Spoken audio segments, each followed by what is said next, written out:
Habría que ver la guerra de los Balcanes y qué significó.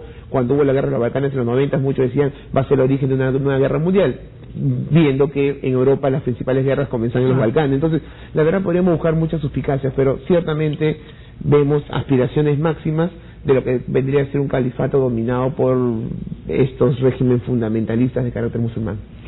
Bien, pero esa situación pues ha hecho que Reino Unido refuerce la seguridad en sus aeropuertos ante la violenta amenaza expansionista del yihadismo del Estado Islámico. Veamos. A raíz de una advertencia sobre una amenaza de terrorismo en el Reino Unido, la seguridad en los aeropuertos ingleses con vuelos directos a los Estados Unidos ha sido reforzada. Aunque las medidas adoptadas no han sido reveladas, la decisión fue tomada debido a que el gobierno estadounidense alertó al Reino Unido sobre la posibilidad de que extremistas asociados a la red de Al-Qaeda que operan en Siria o Yemen estarían fabricando artefactos explosivos difíciles de detectar en los controles de seguridad de los aeropuertos. El grado de amenaza terrorista impuesto por las autoridades británicas es considerable, lo que indica que la posibilidad de un atentado es fuerte. No obstante, a pesar de que las medidas de seguridad se han intensificado, los pasajeros no han experimentado una alteración significativa en las pruebas de seguridad a las que son normalmente sometidos, salvo la revisión con mayor rigor de sus calzados, sus móviles y operadores personales. Se necesitará controles periódicos más estrictos para minimizar la amenaza. Pues que la amenaza no solamente en aeropuertos, bueno, luego del 11 de septiembre creo que se empezó con medidas, yo creo que bien estrictas en los Estados Unidos, sobre todo para poder trasladar, no sé, pues de todo, desde líquidos y diversos elementos. Pero es que esto puede suceder en cualquier momento y en cualquier lugar. Estamos hablando que los integrantes de esta organización son muchos de ellos occidentales y que no tienen un letrero que dice soy miembro de ISIS y que voy a hacer volar no sé, pues este tren o lo que sea. O sea, creo que hay un miedo sustentado el que hay en Occidente, y Estados Unidos y el Reino Unido ya están empezando a tomar medidas. Sí, ciertamente la opinión pública recuerda más el atentado. Recordamos rápidamente los atentados del 11 de septiembre, los del sistema de trenes en Madrid, los del sistema de buses en Londres. Pero a veces no olvidamos los atentados fallidos, aquellos intentos fallidos de atentados. Y en la última década han habido varios, no solamente en el mundo no occidental, sino en el mismo occidente. Han habido atentados. En 2006 encontraron líquidos explosivos en un pasajero que tenía objetivo hacer un atentado. Han habido intentos en 2009 en Estados Unidos en líneas aéreas. Han habido intentos de terroristas que han tratado de introducir nuevas formas de explosivo, como que recuerdo que eran unos cartuchos de impresora. Entonces la verdad es que lo que estamos viendo en este momento es justamente esa línea que de repente no explota en este momento, pero podría darse. Ahora, entonces hay que tener mucha alerta. Ahora, lo que sí me causa mucha preocupación de que cuando realmente los estados occidentales asumen públicamente una amenaza, es que realmente estamos frente a una situación drástica. Me acuerdo hace un par de años cuando cerraron la Torre Eiffel en Francia, un año atrás, yo me preguntaba qué tan importante puede ser la amenaza para que cierren un emblema ya lo que va a sonar en todo el mundo, afectando su propia imagen como país, digamos. Bueno, tiene que ser una amenaza real. Claro. Yo creo que este tipo de amenazas, como vemos hoy en Londres, son amenazas reales, que además no acaban mañana, sino que van a durar, y que es lamentable porque después de casi 13 años de guerra contra el terrorismo, después del 2001, pensamos que ya nos alejamos de estos escenarios y volvemos a los escenarios de amenazas y seguramente de paranoia extrema también. Muy bien, vamos a cambiar de tema. En Israel, la prensa aseguró que un grupo autodenominado seguidor del Estado Islámico se ha atribuido el asesinato de los 3 adolescentes judíos secuestrados hace algunas semanas. Continúan las tensiones entre israelíes y palestinos. Esta madrugada el ejército israelí bombardeó 15 objetivos terroristas de Hamás en la Franja de Gaza. Ahora las Fuerzas Armadas israelíes han confirmado el traslado de más tropas a la zona como respuesta defensiva contra el lanzamiento de cohetes desde el territorio costero. Según portavoces del ejército, en las últimas 24 horas, algunos cohetes cayeron cerca de las viviendas en Sderot, donde 2 casas resultaron dañadas, aunque no se registraron muertos, pues las familias se hallaban en refugios anticohetes. Mientras esto ocurre en Jerusalén, las autoridades israelíes han aplazado la entrega del cadáver de Mohamed Abu Kadeir, el adolescente palestino que fue hallado muerto en un bosque al este de la capital, por temor a nuevos enfrentamientos en la ciudad. Como se recuerda, en los últimos días se suscitaron violentos enfrentamientos entre palestinos y militares al este de Jerusalén y en la zona occidental como reacción ante las operaciones de Israel para reducir a las fuerzas terroristas de Hamas. Según las autoridades israelíes, la reciente muerte de 3 adolescentes judíos en Cisjordania y los bombardeos con cohetes han sido gestionados por militares islamistas. En este contexto, surge una nueva agrupación hasta ahora desconocida que se atribuye la escalada de violencia de los últimos días. El diario digital The Times of Israel reveló que yihadistas palestinos denominados seguidores del Estado Islámico de Bait al-Makid se han atribuido la autoría del asesinato de 3 jóvenes rabinos, el ataque de francotiradores en Hebrón y Tarquimán, así como el bombardeo de cohetes desde Gaza. Tras un encuentro con su gabinete en Israel, el primer ministro Benjamín Netanyahu anunció el martes por la noche que la muerte reciente de 3 jóvenes rabinos no quedará impune, aunque no dio a conocer las medidas concretas que ejecutará para ello. En este contexto, en las redes sociales empezaron a circular fotografías de soldados en prisión y citarían a la violencia y la venganza por la muerte de judíos, acciones que han sido condenadas por las mismas autoridades. Muy bien, si resulta que estos extremistas, seguidores del yihadismo son los responsables, jamás tuvo nada que ver.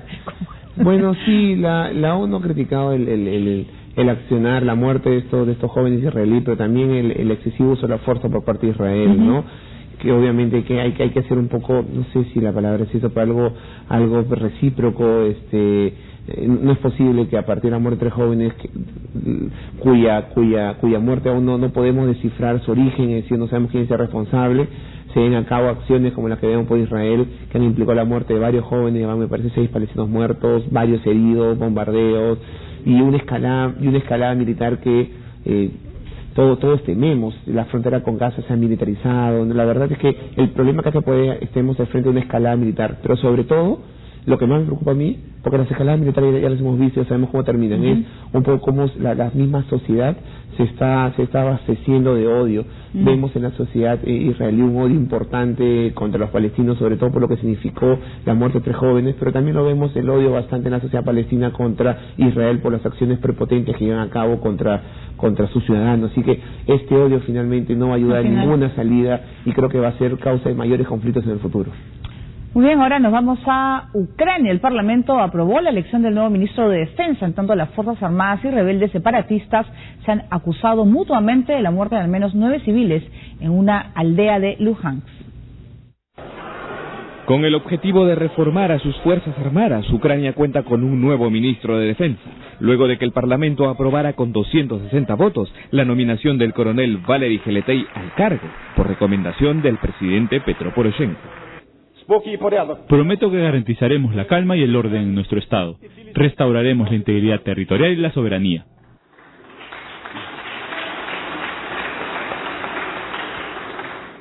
Y traeremos la calma y la paz a nuestro hogar. Estoy seguro de que Ucrania va a ganar. Y créanme, el desfile de la victoria será celebrada definitivamente en Sebastopol. Gloria a Ucrania.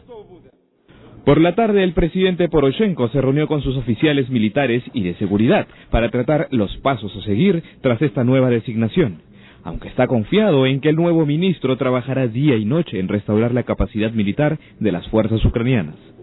En este contexto, los separatistas y los militares se culpan mutuamente de la muerte de 9 civiles en un ataque a una aldea de Luhansk. Para desgracia de los inocentes, su pueblo está en medio de la zona de intensos combates provocados en medio de los operativos antiterroristas de Ucrania.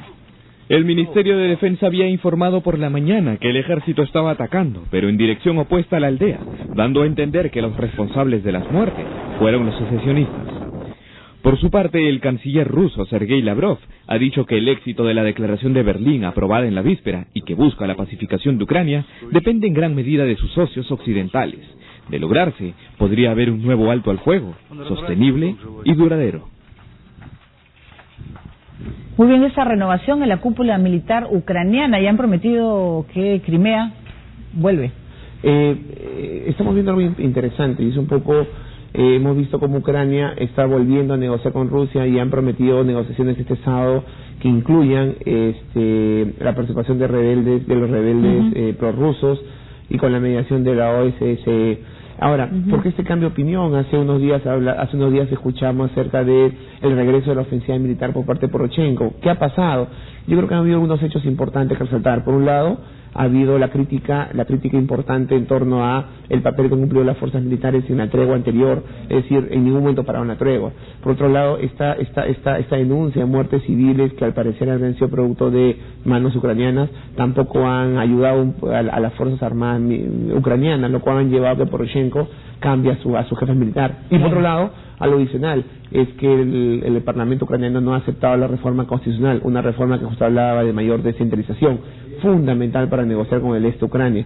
En estas circunstancias creo que Poroshenko se ha dado cuenta de que el enemigo también es adentro y es necesario establecer relaciones y negociaciones nuevamente, luego de un discurso medio duro que tuvo hace un par de días en torno a volver a la ofensiva contra supuestamente esos grupos terroristas. Claro, pero ¿cómo puedes entender que te dice el próximo desfile militar del orgullo será en Sebastopol? O sea, estás fomentando entonces si quieres una tregua, quieres hablar, quieres negociar. Sí, lo que pasa es que creo que la capacidad de movimiento de Poroshenko es muy restringida. Hay una opinión pública de Kiev pro-europea, mucho más favorable al uso de la fuerza contra el este, en este país fracturado, digamos. Hay un sector militar que obviamente tiene un papel fundamental en este accionar luego de lo que ha pasado con Crimea y lo que pasa en el este, y Poroshenko se tiene que mover en ese ámbito, por un lado satisfaciendo lo que dicen ellos, pero por otro lado también estirando la mano para lo que tiene que ser una negociación con el este, porque esta cosa todos sabemos que puede empeorar, ya que el este tendría ayuda rusa, y si tiene ayuda rusa, pues esto nunca va a acabar. Y peor, estirar la mano también hacia Rusia. Así que me parece que la situación de Poroshenko es así de compleja. Por eso esos cambios algunas veces de cara, donde un día dice voy a implementar una ofensiva terrorista y otro día voy a negociar. Una situación muy compleja para el nuevo presidente ucraniano. Muy bien, nosotros ahora les contamos que durante su visita a Moscú, el presidente de la región moldava separatista de Transnistria ha dicho que busca un divorcio civilizado de su país para garantizar la paz, a diferencia de lo que está sucediendo con su vecina Ucrania, aunque desde 1990 se separó de Moldavia. Transnistria no ha sido reconocida hasta el momento por la comunidad internacional. Pese a ello, su presidente ha firmado varios acuerdos con Moscú. Eso sucede un día después de que el Parlamento moldavo ratificara el acuerdo firmado entre Chisinau y la Unión Europea el pasado 27 de junio.